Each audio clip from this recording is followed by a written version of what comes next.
So yo, what's up guys? It's me, RB, si RB to. So good morning guys, at sa video ito makikita po kung saan tayo ay ka-outline sa ating on-job training dito sa Toyota. At kung saan yun makikita nyo ayan, humihikap na at wala nang ibang ginawa kundi kung ano-ano pa.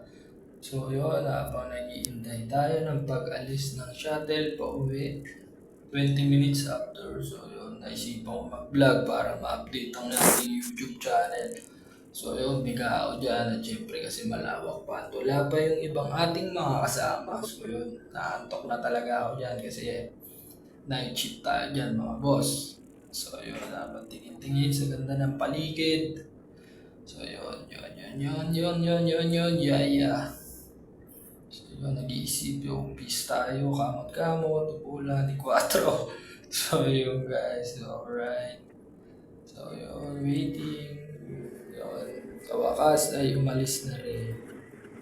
Umandar na rin yung van pa uwi, mga boss. So solo ko yata yung van kasi walang ibang OT ng night shift yan. So yun, tamang pakit lang. So yun, good morning, haring araw. So napakagandang umaga sa ating lahat mga boss. So yun, habang tayo naglalakbay, makikita natin ang ganda ng umaga. Yun, nag-stop over tayo dito kasi medyo traffic ng kaunti yan, pauwi. So yun, uy, ganda naman ang sasakyan, sana all. Yun, nagbigay na ng way, crossing pala yan. So yun, mga boss, tamang tingin lang tayo sa ganda ng paligid. Pamparelax, galing trabaho. Uy, yakin na lang yan. So, yung malapit na tayo dyan, guys. At yung napadaan nga din sa may Walter Mart. Tamang tingin lang. Wala pa tayong allowance. Yun, nakarating na nga tayo malapit dito sa ating boarding house. At tamang lakad tayo mga boss. Alright.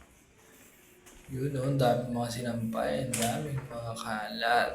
So hindi lang po kami ang nakatira dyan, marami po kami. Yun o.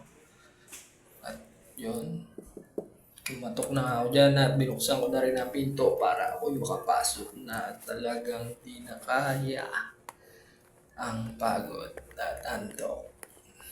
So yun, nagbabaon natin pala ako dyan guys kasi mahal ang bilihin. Kung kayo ay mga empleyado rin mas maganda magbaon din po talaga para mas makatipid tayo. Kasi marami tayong binabayaran. Yun guys, nakapasok na nga ako dyan. At yun, medyo madilim, scary ang place. Hindi, may tulog kasi ako kasama dyan, si Rene. At yun guys, so sobrang hagad ko na yan. Pangit mo, bra. Thank you.